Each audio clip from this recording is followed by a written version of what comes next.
பிசிராந்தையார். அந்த பிசிராந்தையாரை பார்த்து அவர் வயது என்னவோ அந்த கேட்ட பொழுது, உங்களுக்கு நரை தோன்றவில்லையே, என்ன காரணம் என்று கேட்டார். இந்த ஒரு பாட்டு பொதுக்கு உலகத்துக்கு உங்களுக்கு நரை தோன்றவில்லையே, என்ன காரணம்? அவர் முதல்ல சொன்னார், என் மனைவி நல்லவள். மனைவி நல்லவளா இருப்பதற்கும் நரை தோன்றுவதற்கு என்ன காரணம்?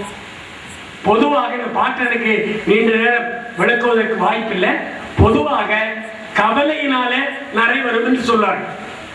அந்த கவலையில முதலாக எங்கு உண்டாகும் என்று கேட்டால், மணந்த துணைவி, வாழ்க்கை துணைவி சரியாக இருந்தால் அவனுக்கு வாழ்க்கையில எந்த வகையான துன்பமும் இல்லை. ஆகவே வருத்தம் வருவதற்கு வாய்ப்பில்லை. ஆகவேதான் திருக்குறளுக்கு அதிகாரம் வகுத்த அந்த மேலே பெயர் வைத்தவர்கள் வள்ளுவரே வைத்தாரோ மற்றவர்கள் வைத்தார்களோ, வாழ்க்கை துணை என்று மட்டும் அந்த அதிகாரத்துக்கு பெயர் வைக்கவில்லை, வாழ்க்கை துணை நலம் என்று பெயர் வைத்தார்கள். ஆகவே என்னுடைய வாழ்க்கை துணை நலம்.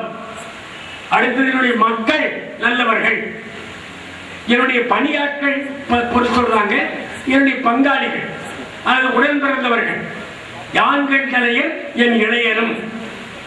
அதுக்கு மேல என்னுடைய நாட்டில் ஆட்சி செய்யக்கூடிய அரசனும் நல்லவன். மனைவி நல்லவள், வருத்தமில்லை. மக்கள் நல்லவர்கள், அவர்களால் எனக்கு துன்பம் இல்லை. என் உடன் பிறந்தவர்கள் அல்லது பணியாட்கள் என் கருத்தறிந்து நடக்கிறார்கள், ஆகவே அவர்களாலும் வருத்தமில்லை. நாட்டை ஆளுகின்ற அரசனாலும் துன்பமில்லை, எனக்கு எந்த வகையிலையும் துன்பமில்லை, ஆகையினால நரையில்லை. நிலைக்கு எதிரில் இருக்கக்கூடிய நிறையெல்லாம் நமக்கு ஏதோ வருத்தம் நினைச்சிட வேண்டாம். நிறையில பல வகை உண்டு. செல்வ நிறை, கல்வி நிறை, அறிவு நிறை, பித்த நிறை என்று பல நிறை உண்டு.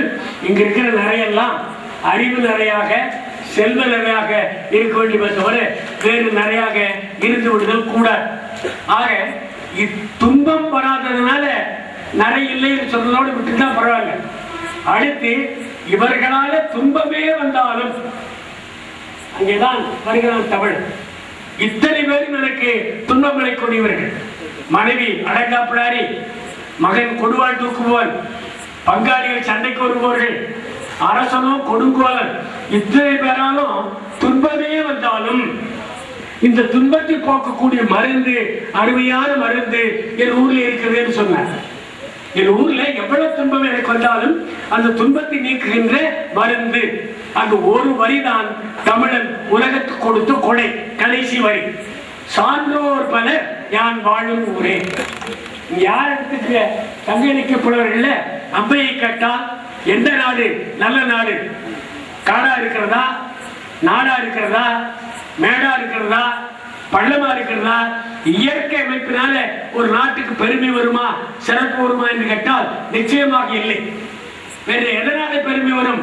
நாடாக ஒன்றோ, காடாக ஒன்றோ, அவலாக ஒன்றோ, மிசையாக ஒன்றோ. எவ்வளி நல்லவர் ஆடவர், அவ்வளி நல்லை வாழியவர்.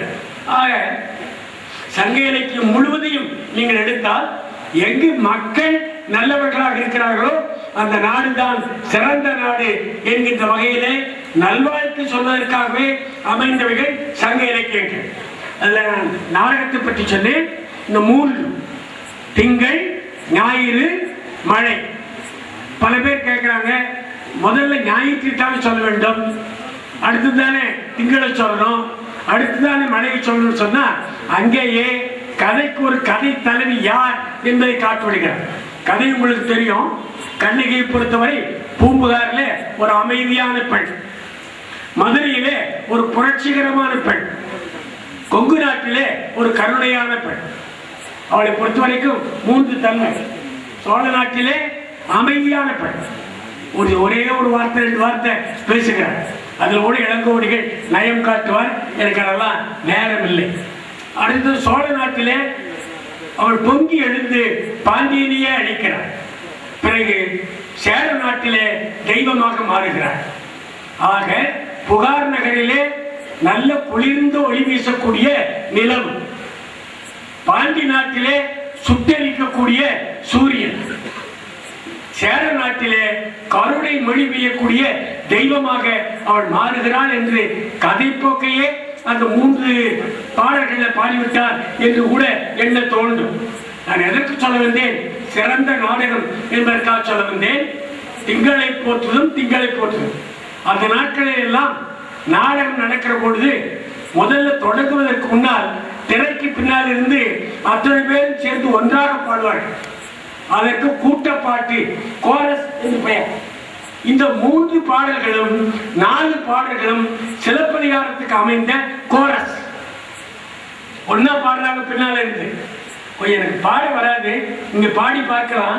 அது பாடினா திங்களை போற்றுதும் திங்களை போற்றுதும் கொங்கலர்த்தா சென்னி குளிவெண் குளை போன்று இவங்கள் உலகளித்தலாம் பாடிட்டு இருக்காங்க. திரை முன்னால் ஒரு திரை தொங்கிட்டு இருக்கு. அதுல திங்களினுடைய படம் இருக்கிறது. இந்த திங்களுடைய படம் இருக்கக்கூடிய திரை இந்த அகவலை உள்ள பாடுகிற பொழுது மேலேறி விடுகிறது. அடுத்த திரை, அந்த அடுத்த திரையில சூரியன் உதிக்கக்கூடிய காட்சி அதில் வரையப்பட்டிருக்கிறது. அது சொல்லப்படி பார்த்தா உதய சூரியன். நான் ஏதோ அரசியலை கொண்டு வருவதாக நீங்கள் நினைத்து விட வேண்டாம். ஞாயிறு போற்றுதும் ஞாயிறு போற்றுதும் என்ற 3 வரியை பாடுவதற்குள்ளாக அந்த திரையும் மேலேறி விடுகிறது. அடுத்த திரையில மழை பெய்வது போன்று இருக்கக்கூடிய காட்சியை காட்டிருக்கிறார்கள். மாமழை போற்றுதும் மாமழை போற்றுதும் என்ற நேரத்தில் அந்த திரையும் மேலேறி விடுகிறது. 4வது திரையில பூம்புகாரத்தினுடைய வீதி காட்சி வரையப்பட்டிருக்கிறது. மேலே இருந்தால் 3 திரை மேலேறிவிட்டது. நிறைய இடம் இருக்கிறது. பின்னாடி இருக்கக்கூடிய திரையில வீதியினுடைய திரை. இந்த காட்சி அமைகிற நேரத்தில் ஒரு பக்கத்திலிருந்து யானை மீது பெண்கள் மேலேறி கோவலனுக்கும் கண்ணகிக்கும் திருமணம் திருமணம் திருமணம் என்று சொல்லி வருகின்ற நாடக தொடக்கம் உலகத்தில் வேறு எந்த காப்பியத்திலாவது எந்த நாடகத்திலாவது கண்டிருந்து சொன்னால் நான் ஒத்துக்கொள்கிறேன். 3 திரைகளை மேலேற்றி அருமையான இடத்தை காட்டி திருமணம் திருமணம் என்று சொல்லுகின்ற அந்த நிகழ்ச்சியோடு தொடங்குகின்ற அந்த காட்சி சிலப்பதிகார காட்சியில் இருக்கக்கூடிய நமக்கு முக்கியமானது. காலையில நண்பர் மறைவில் அவர்கள் முரண் முரண்னர். அப்புறம் போட்டோகிராஃபின்னு ஏதோ சொல்ல படம் எடுக்கிறது ஒண்ணு இல்லைங்க. ஒரு தலைவன் தலைவியை பார்க்கிறான், வரும்போது சோர்ந்திருக்கிறான். ஏண்டா அப்படி சோர்ந்திருக்கேன்னு தோழன் கேட்கிறான். எல்லாம் நான் வருத்திட்டான்னு சொல்றான். இது ஒரு பாட்டுக்கு நான் எல்லாத்தையும் சொல்ல முடியாது. ஒரு உள்ளபடியே ஒரு நல்ல ஒளிப்பட புகைப்படக்காரராக இருந்தால் இந்த காட்சி நம்ம சொல்ற போது வரி திரை விரி தருத்துறையே. முதல்ல என்ன? திரை விரி தருத்துறையே. கடல் கடலை காட்டுறான். முதல்ல அந்த கடல் அலை அப்படியே துறையில மோதுகிறார். திரை விரி தருத்துறையே. அடுத்து என்ன காட்டுறான்? திருமணல் விரியிடமே. அந்த கடல் அருமையான மணக்கின்ற பூக்களை சூடி ஒரு உருவம் முன்னால நடந்து கொண்டிருக்கிறார், பின்னால ஒருவன் நடக்கிறார். ஆக கொஞ்சம் நல்லா கவனிங்க. இதை விட இந்த மாதிரியான ஒரு டைரக்டர் இயக்குனரை காட்சி எழுப்பக்கூடிய இயக்குனரை தமிழ் திரையுலகில் அல்லது உலக திரையுலகில் நீங்கள் பார்த்திருக்க முடியுமா சொல்லுங்க. வர்ற காட்சியெல்லாம் ஏதோ காட்சிகள், ஒன்றுக்கும் பொருத்தமில்லாத காட்சிகள். ஒரு காதல் பாட்டுல மலை உச்சியில, அடுத்து வைக்கோல் போர் மேல, அதுக்கு அடுத்தாப்புல கடல் அருகில. எப்படி முடியும்? கொஞ்சமாவது ஒரு அறிவுக்கு பொருத்த வேண்டாமா? அது ஒழுங்கு இப்பங்க இதை எடை காட்டுகிறார். ஏன் உனக்கு வருத்தம் வந்ததுன்னு சொல்லுகிற பொழுது கடல், மணல், பூ, பூச்சோலை, உள்ளே யாரோ நடக்கிறார்கள். அந்த நடக்கிறவங்க கூட முகத்தை காட்டல, பின்னால இருக்கக்கூடிய கூந்தல், கூந்தல்ல நல்ல மனமுள்ள பூச்சூடி இருக்கக்கூடிய கூந்தல்.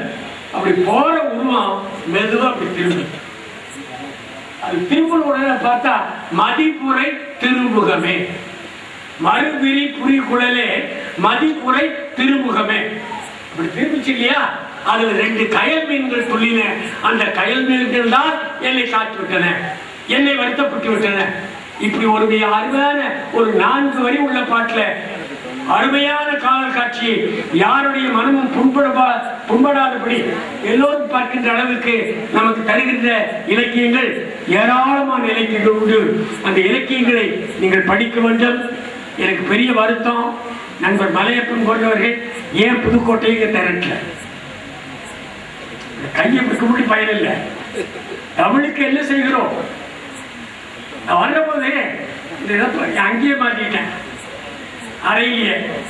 அந்த அறையில் யாரோ வெளியில போன ஒருத்தர் இல்லைங்க ஏதாவது கான்ஃபரன்ஸுங்களா பார்த்தேன், அது கூட அவர் ஏதாவது கருத்தரங்க அப்படிலாம் கேட்க கான்ஃபரன்ஸா இல்லை ஒன்னும் இல்லைங்க, செம்மொழி சொல்லுவான ஒரு கருத்து, செம்மொழி கருத்தரங்க. ஓஹோ கலைஞர்களா இல்லை, அதை பதிச்சுட்டாருல்ல, இந்த செம்மொழி ஆக்குறதுனால அதை பதித்தார்களா. அதுபோல மலையப்பன் போன்றவர்கள் புதுக்கோட்டையில் இருக்கிறார்கள் என்பது இத்தகைய நிகழ்ச்சிகள் நடக்கின்ற பொழுது புதுக்கோட்டையில் இருக்கக்கூடிய அத்தனை தமிழ் உள்ளங்களும் இங்கு சேர வேண்டும் என்ற எண்ணம் வர வேண்டாமா? என்னை பொறுத்த வரைக்கும் தனிப்பட்ட முறையில கொஞ்சம் ஆதிகளோடு மாறுபட்டவங்க கூட. நான் பெரியார் வழி வந்தவன். ஆகவே பெரியார் வழி வந்த நானே இங்கு ஒத்துக்கொண்டதற்கு என்ன காரணம் என்று கேட்டால், இத்தனை பெரிய தமிழர்களை நான் கேட்கிறேன், நிஜமாவே கேட்கிறேன், இத்தனை பெரிய தமிழர்களை இவ்வளவு பேரை நீங்க புதுக்கோட்டையில ஒரே சமயத்தில் சந்தித்து உண்டா? இல்லையே. அதை நம்ம பயன்படுத்திக் கொள்ளவில்லை என்றால் என்ன பொருள்? அப்ப நமக்கு தெரியாத, நமக்கு தெரிந்ததுதான் பேசுவாங்க, வேற ஒண்ணும் இல்லையே வேணுமா? ஐயா ரத்ன சபாபதி என்ன அவளை எளிமையாக அழைத்து வந்து விட முடியுமா? இல்ல வைத்தியலிங்கத்தை அவளை எளிமையாக அழைத்து வந்து முடியுமா? காலையில பேசினார்களே அத்தகைய அரிய பேச்சுக்களை எல்லாம் எங்கே கேட்பதுன்னு சொல்கிற பொழுது எனக்கு கொஞ்சம் உள்ளபடியே வருத்தம். தமிழாசிரியர் இருப்பேன். நான் கேட்கிறேன், இன்றைக்கு புதுக்கோட்டையில எத்தனை தமிழாசிரியர்கள் இருப்பார்கள்? எனக்கு கிடைக்கல. புதுக்கோட்டையில எவ்வளவு தமிழாசிரியர்கள் இருக்கலாம்? 600 பேர், 600க்கு மேல. ஒரு 100 பேருக்கு வேற வேலை விட்டுருக்க, எங்க போயிருக்காங்க. 500 பேர் இங்க இல்லை என்றால் தமிழ் வாழ்க்கைன்னு சொல்றதுல என்ன பொருள்னு கேட்க